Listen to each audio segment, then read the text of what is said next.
क्या इंसानियत वाकई मर चुकी है? क्योंकि शर्म आती है खुद को समाज का हिस्सा कहने में। आखिर सड़ी मानसिकता वाले शैतान कब अपनी सोच में बदलाव लाएंगे? पहले मासूम लड़कियां, फिर महिलाएं और अब मासूम बच्चे दरिंदगी का शिकार बने हैं।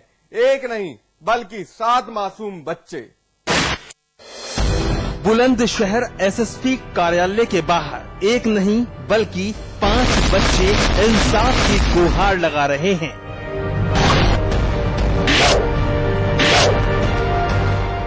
बच्चों के परिवार वाले भी साथ ही मौजूद हैं। पांचों की उम्र 7 से 11 साल के करीब है।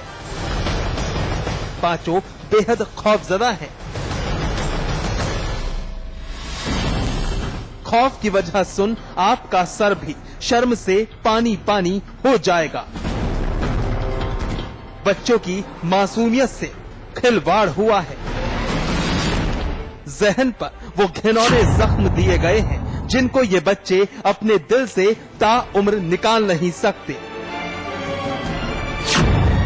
इनके अलावा 2 और ऐसे बच्चे भी हैं जो शर्म के मारे घर से बाहर निकल ही नहीं रहे।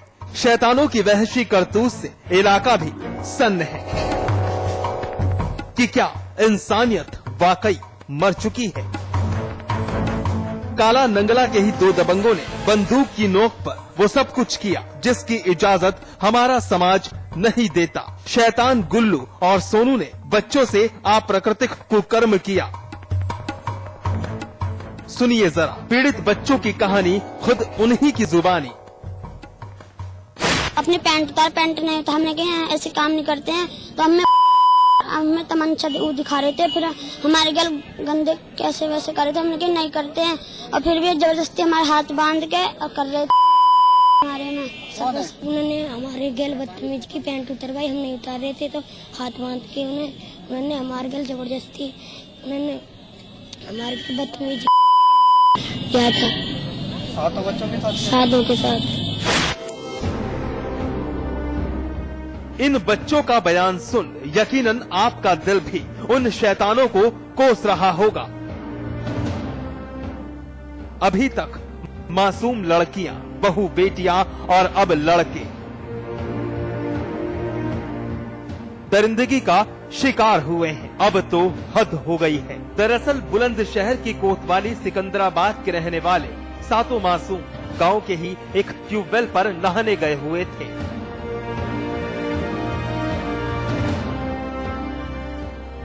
तभी पास के ही गांव काला नंगला के रहने वाले 2 शैतान गुल्लू और सोनू ने दस्तक दी। बच्चे कुछ समझ पाते शैतानों ने बच्चों को बंधक बना लिया। सभी बच्चों के हाथ बांध दिए और 7 के साथ जमकर मनमानी की। बच्चों के विरोध करने पर मासूमों की पिटाई भी की गई और अपने नापाक मंसूबों को अंजाम देते रहे और मुंह खोलने पर जान से मारने की धमकी भी दी गई। किसी तरह से घर पहुंचे बच्चों ने अपनी आप बीती घर वालों को बताई। मामला एएसपी के संज्ञान में गया। एएसपी का मानना है कि दोनों पक्ष में किसी बात को लेकर विवाद चल रहा था। 2 लड़कों ने जिनकी उम्र करीब 20-22 साल है, गांव में नहाने गए थे 6-7 बच्चे। उन बच्चों के साथ जो है गर्म किया है अपराध। ये मामला संज्ञान में आया ना, इस मामले में संज्ञान में आया था और जैसे उन्होंने बताया इसमें FIR लिख दी गई। उसमें पॉक्सो के सेक्शन 30 के तहत FIR हुई, सेक्शन 377 की FIR हुई।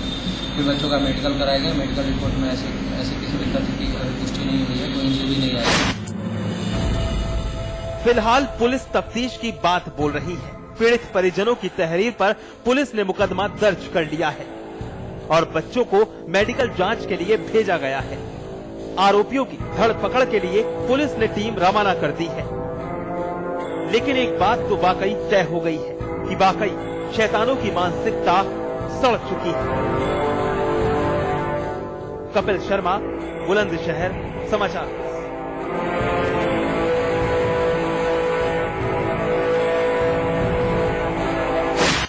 घर वाले अपनी बेटी की तलाश में दर दर की ठोकर खा रहे थे।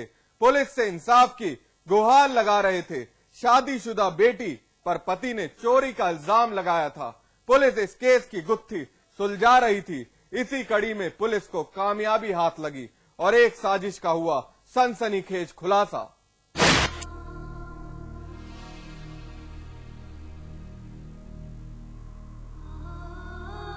पोस्टमार्टम हाउस के बाहर एक पिता अपनी बेटी के गम में खामोश खड़ा है।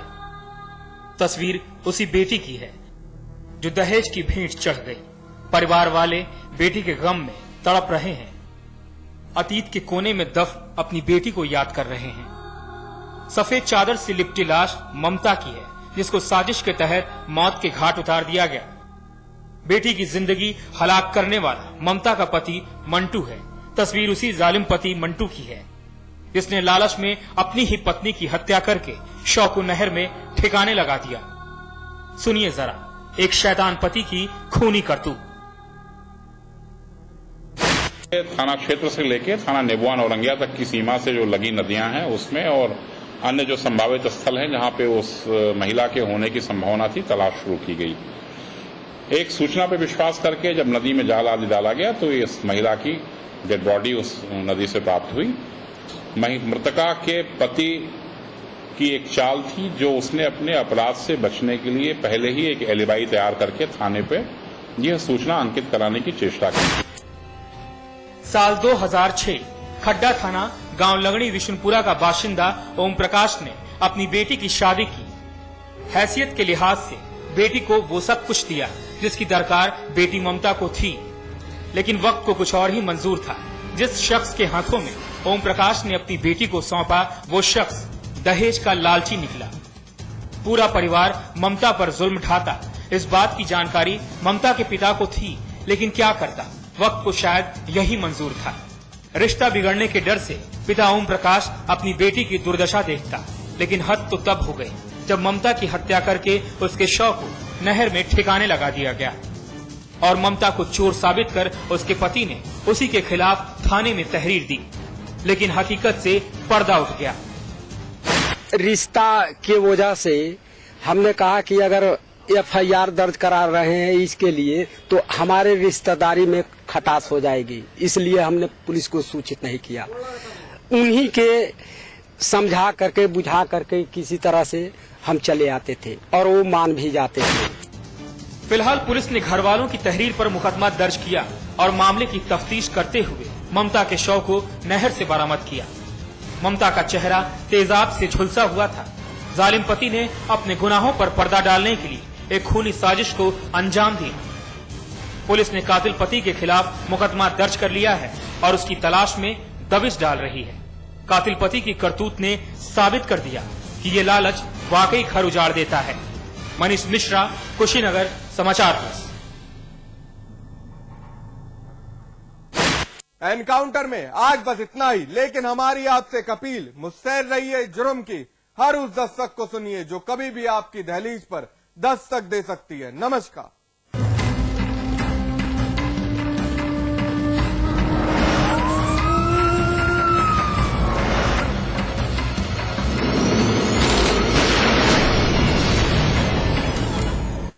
Three states, 11 colleges. Placement pioneer in North India. 1,600 placements this year. Dev Bhumi Group of Institutions.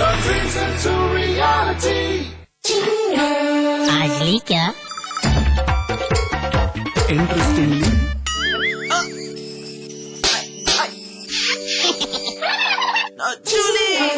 refreshing mini gums. आज ली क्या?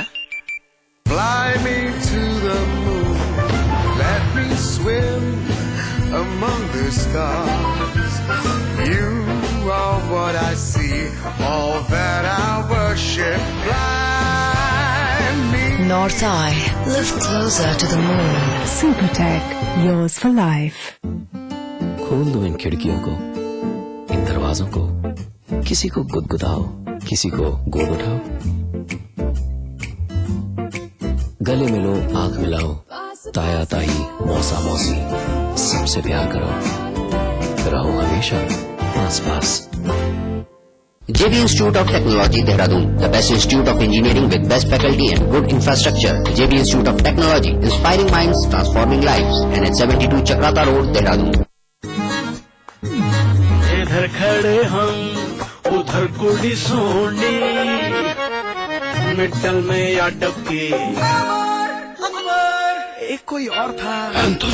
अमर ने देखा धंधा, मैच देखने आना, कैप्टन हो।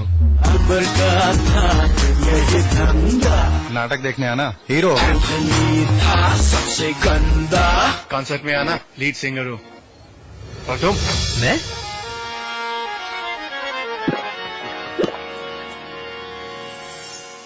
अकेली कहाँ जाएंगी आप? साथ चलते हैं, पहले मैच देखेंगे, फिर नाटक, फिर concert. Yeah, that's a cool idea. What?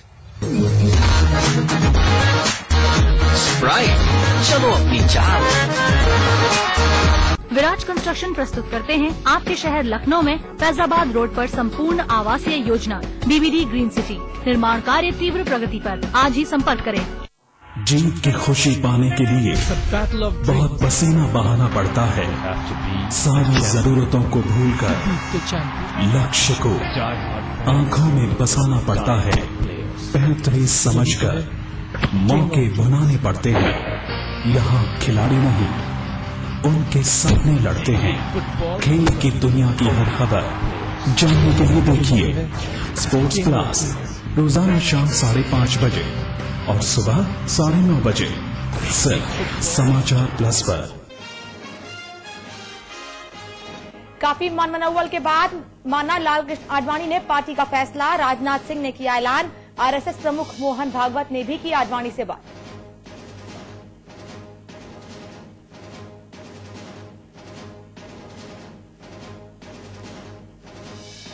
Baspa विधायक रामवीर उपाध्याय और सांसद सीमा उपाध्याय पर मुकदमा दर्ज, कोर्ट ने दिया आदेश। तो भारतीय मेडिकल कॉलेज के चेयरमैन से बदसलूकी का मामला।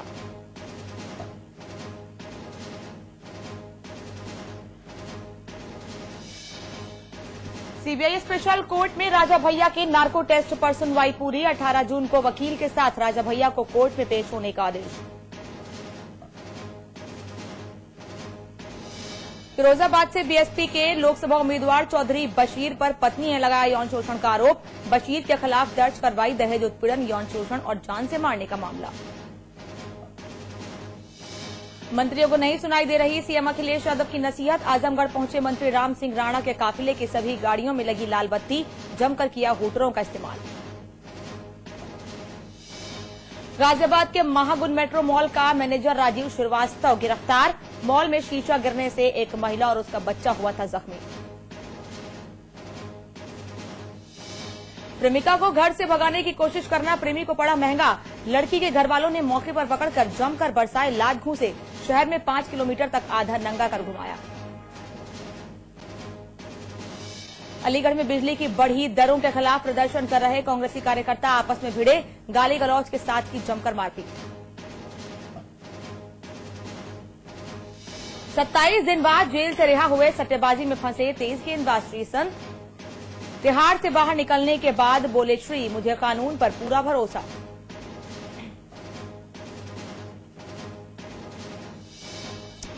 और नहीं रहे पूर्व केंद्रीय मंत्री विद्याचरण शुक्ल। नक्सली हमले में घायल शुक्ल का गुड़गांव के मेदंता अस्पताल में चल रहा था इलाज।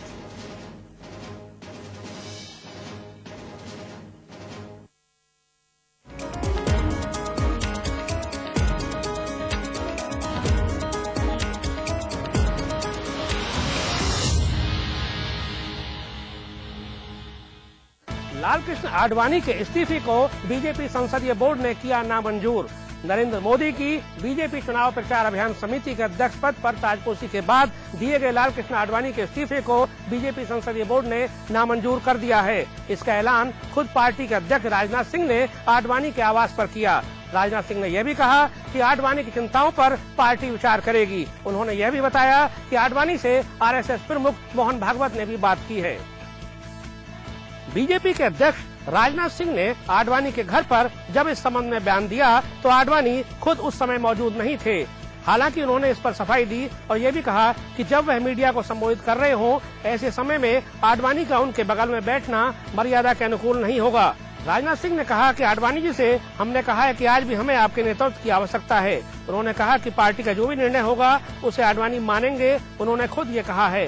बयान के बाद राजनाथ सिंह ने पत्रकारों के सवालों के जवाब नहीं दिए। इसके तुरंत बाद गुजरात के मुख्यमंत्री नरेंद्र मोदी ने ट्विटर पर अपनी प्रतिक्रिया दी है, जिसमें उन्होंने लिखा है कि मैंने कल ही कहा था कि आडवाणी जी लाखों